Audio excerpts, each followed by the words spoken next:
Hi. Martin's currently doing a podcast, so I thought while he was doing that I would do one too. Okay. So I've been doing Spinoza's Ethics on part 3, and I thought that I'd really continue with that.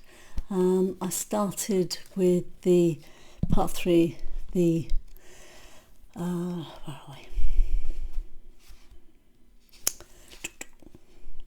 The preface and the definitions, and I did proposition 1, and I'm now on proposition 2. I've got several versions of the ethics. I've got the Curly, I've got the Elwes, I've got the Shirley, but I thought as a little treat I would read from the Debbie Butler version. You can't see it properly there, but anyway, translated by Debbie Butler. I translated this from the original Latin because I got so many different versions of the ethics from all the different people, and a lot of it is contextual. It's all in the era, it's all geared for the era in which it was translated. Anyway, so I've done exactly the same. I've created a version which translates for our modern era, and this is, for example, I'll show you the start of, where are we? There we go. This is the beginning of part 3, all very modern. Preface, as you can see, it's easy to read and very easy to understand and get to grips with. Okay, so there we are. This is where we are now. Proposition 1 and Proposition 2. So I'm going to be doing Proposition 2 because I've done Proposition 1. Right. So Proposition 2 says, neither can the body determine the mind to thinking, nor the mind determine the body to motion or rest, or to anything else, if anything else there is. So what does he mean by that? Well, he talks about modes, and we have 2 modes. There are many modes, but human beings have 2 modes. They have thought and extension. So thought is anything that goes on in your head, and extension is anything that goes on outside of your thinking. So everything that goes on outside your thinking is part of extension, is part of the body. That includes your emotions. Even though they may start in your head as a thought, they occur in your body as a sensation, a tension. So let's continue with this. Demonstration. All modes of thinking have God as their cause.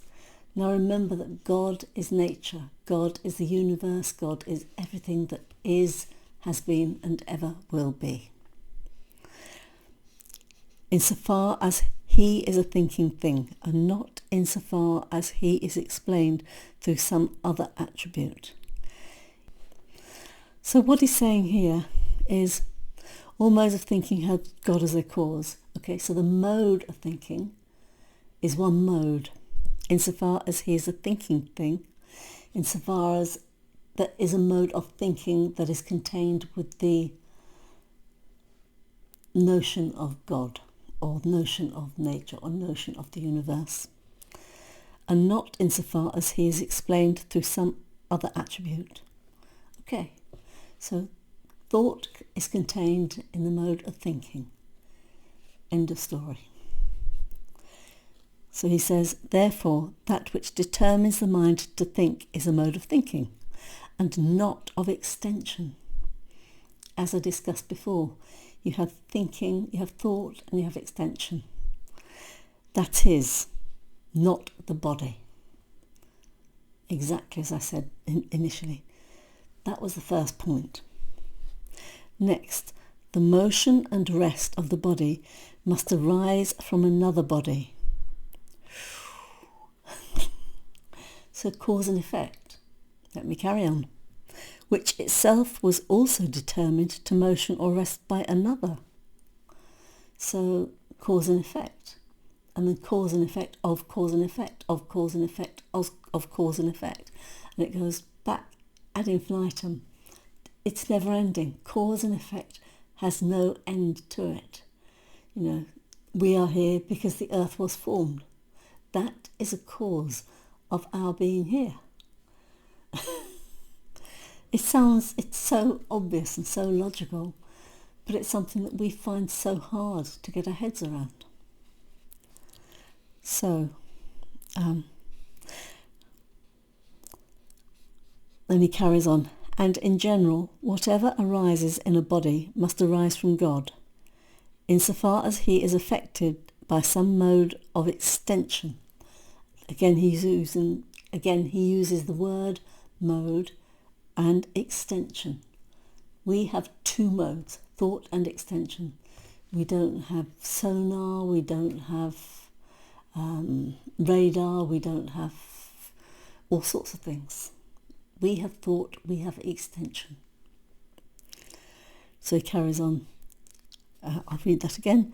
He is affected by some mode of extension and not by some mode of thinking. So you cannot have something that is determined by thinking that happens. So, you can think about your arm and you can think, oh, lift my arm. Lift my arm. Lift my arm. And my thought is saying, lift, lift. What's my body doing? Nothing. If my body cooperates with my thought, then lift. There we go. Lift. Thought and extension working in harmony. That is, it cannot arise from the mind, which is a mode of thinking. That was the second point. I think you should understand that by now. Therefore, neither can the body determine the mind, nor the mind the body, etc. I've split it here because we've done the demonstration and the proposition for part 3, proposition 2, and we'll continue with the scholium in the next podcast, if you like.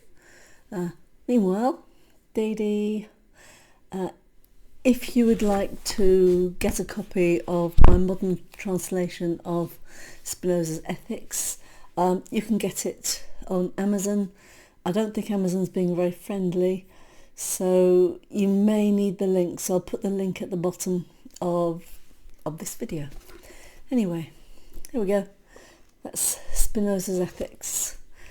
It took a long time to do, but it makes it so much easier to read because it's in modern words. I struggle with the Shirley, with the Elwes and with the Curly, purely because they're all a little bit different and they're all perfectly right for their time, but they're not modern.